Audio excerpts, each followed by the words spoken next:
আলহামদুলিল্লাহ আসসালাতু ওয়াসসালামু আলা রাসূলিল্লাহ। আমাদের তাখতি নাম্বার 26 চলছিল। 11টা পার্ট হয়ে গেছে পড়ানো, যার মধ্যে আমাদের ওভারঅল এই এতটা পর্যন্ত পড়ানো হয়ে গেছে। আজকে আমরা ইনশাআল্লাহ এখান থেকে পড়া শুরু করব। তাহলে চলুন পড়াটা শুরু করা যাক। আউযু বিল্লাহি মিনাশ শাইতানির রাজিম, বিসমিল্লাহির রহমানির রহিম। আলিফ জবর আ, তো আলিফ জবর আ और হামজা জবর অ্যাকচুয়াল এটা হয় হামজা জবর আ। ঠিক আছে, আমি সুবিধার জন্য আলিফ জবর আ বলি, তো আপনারা আলিফ জবর আ বলুন। যদি সুবিধার জন্য আলিফ জবর আ বলুন তবুও ঠিক আছে। আলিফ জবর আ, লাম সিন জবর, সিনে সাকিন আছে তার জন্য সিনটা লামের সঙ্গে যুক্ত হবে। লাম সিন জবর লাস, আলাস তাপিস তু, আলাস তু, আলাস তু। নিচে এক নুক্তা বা হয় বাজের বি, এটা র আছে আর রয়ে জবর আছে। ঠিক আছে, বাজের বি, রয়ে জবর তো আছে, বাট রয়ের পরে দেখুন বা আছে আর বায়ে তশদিদ আছে, এর মানে এই বাটা রয়ের সঙ্গে যুক্ত হবে। র বা জবর, রব বা জের বি, রব বি, বি রব বি, বি রব বি। কাফ মিম পেস, মিমে সাকিন আছে বলে এই মিমটা এই কাফের সঙ্গে যুক্ত হবে। কাফ মিম পেস কুম, বিরব্বিকুম, আলাস্তু বিরব্বিকুম, আলাস্তু বিরব্বিকুম, আলাস্তু বিরব্বিকুম। হলো। তারপরে কফ আলিফ জবর, এখানে থামা চিহ্ন আসলো, তো এটা থামা চিহ্ন, এসব পড়ানো হয়ে গেছে এর আগের তাখতিতে।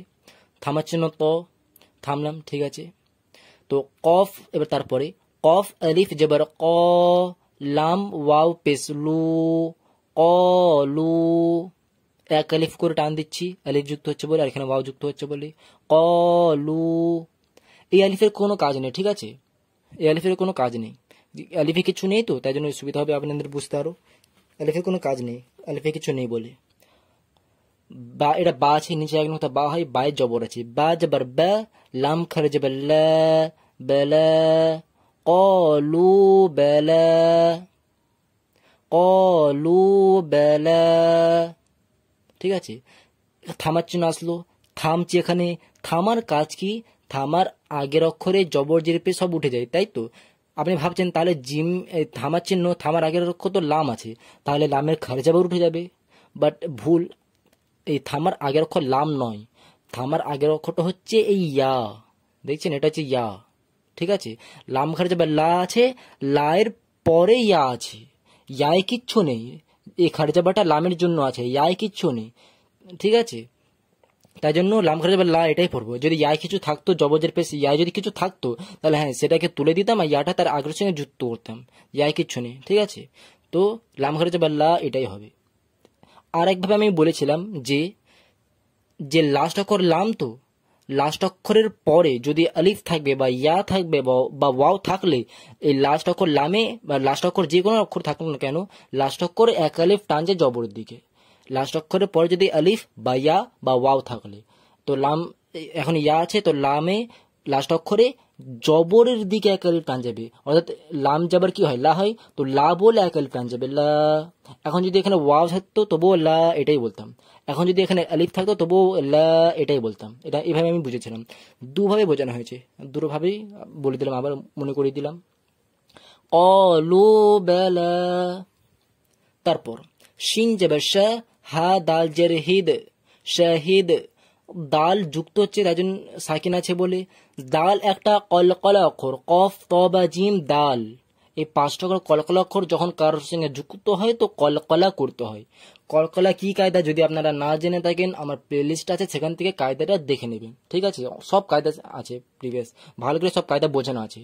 তো সব কায়দাকে ফলো করে ভালো করে কোরআন পড়া শিখুন। কোরআন পড়া শিখছেন তো ভালো করে শিখুন, না তো সব কাজ আমরা ভালো করে করছি, কোরআনটাই যা তা করে পড়লে হয়ে গেল, এমনি করবেন না, ঠিক আছে। আল্লাহর কালাম এটা, সঠিকভাবে কায়দার সঙ্গে ঠিকভাবে পড়ার শেখার চেষ্টা করবেন। তো হা দাল জের হিদ, কলকলা করছি, হিদ না করে হিদ কলকলা করছি। শাহিদ, নুন আলিফ জবর না, শাহিদ না, মদ আছে বলে টানটা বাড়াবো। কত টান বাড়াবো?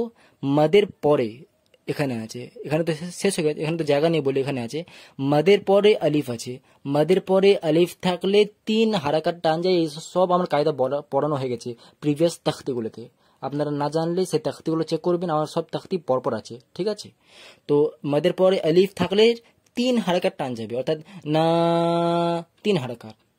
তো শাহিদ না, এখানে দালে কলকা করছে, এখানে 3 হারাকাত টান দিচ্ছি, মানে প্রায় কি বলে 3 সেকেন্ডের মতো ধরে নিন, ঠিক আছে। 3 হারাকাত মানে 3 সেকেন্ডের মতো ধরে নিন। শাহিদ না আলিফ নুন জবর আন, পুরোপুরি 3 সেকেন্ড নয়, এটা মাথায় রাখবেন। 3 সেকেন্ডের মধ্যে পুরোপুরি 3 নয়, ঠিক আছে। তার থেকে এটা আছে। আমি একটু উদাহরণ দিচ্ছি। 3 হারাকাত টান দেব, 4 হারাকাত টান দেব, 6 হারাকাত টান দেব। আপনারা কোনটা কতটা পরিমাণ হচ্ছে একটা আন্দাজ করে নেবেন। প্রথমে 3 হারাকাত টান দিচ্ছি, দেখো এতটা হয়, 3 হারাকাত টান না, এটা হচ্ছে 3 হারাকাত। 4 হারাকাত হচ্ছে না 4 হারাকাত, আর 6 হারাকাত হচ্ছে না। বুঝতে পেরেছেন কত বেশি ডিউরেশন আছে, কত বেশি কতক্ষণ ধরে টান দিচ্ছি। তো 3 হাজার একটা আন্দাজ থাকে। শাহিদানা, ব্যাস এইটুকুনি একটা আন্দাজ হয়ে যায় মানুষের পড়তে পড়তে। আলিফ নুন জবর আন, শাহিদানা আন, তা জবর তা, কফ ওয়াও পেশ কু, তাকু, লাম ওয়াও পেশ লু, তাকুলু। আয়াতের আগের অক্ষরে আমি কি বলেছিলাম, লাস্ট অক্ষর ওয়াও আছে, ওয়াওয়ের পরে লাস্ট অক্ষরের পরে আলিফ বা ইয়া বা ওয়াও থাকলে কি হয়, তার আগের অক্ষর। এখানে সেই কায়দা ফলো হবে না, ঠিক আছে। এখানে সেই কায়দাটা ফলো হবে না। এখানে সিম্পলি লাম ওয়াও পেশ লু এটাই পড়বেন, আলিফের কোনো কাজ নেই, ঠিক আছে। আলিফে কিছু নেই, আলিফের কোনো কাজ নেই। আন তাকুলু শাহিদনা আন তাকুলু, ঠিক আছে। এখন যদি আলিফটা না থাকতো তবুও তাকুলু এটাই পড়তাম, কারণ জবজের পেশ দু জবর দু পেশ সব উঠে যায়। সাকিন তাসদিদ কখনো ওঠে না, ঠিক আছে, এটা মাথায় রাখবেন। তো এমনিতে এটা উঠতো না, ঠিক আছে, তাই জন্য। তো আন তাকুলু হলো, এখানে আনে ইখফা হবে। কেন, এটা আমি পড়ে ফেলেছি তাখতি নাম্বার যত সম্ভব 11 মনে হচ্ছে আমার, আমি পড়েছি ইখফা কায়দা।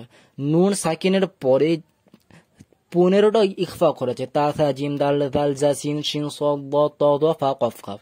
তো এই 15টা অক্ষর যদি থাকে তাহলে এই নুনকে কিছুক্ষণ ধরে রাখবো। নুন সাকিনের পরে তা আছে, তা একটা ইখফা অক্ষর, তাহলে নুনটাকে কিছুক্ষণ ধরে রাখবো। আনকে ধরে রাখবো, ধরে রাখবো।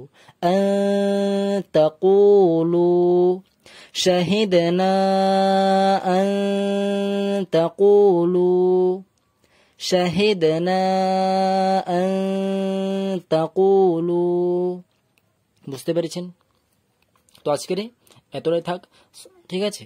কোনো প্রকার ডাউট থাকলে অবশ্যই কমেন্টে জিজ্ঞাসা করবেন। ওয়াসসালাম।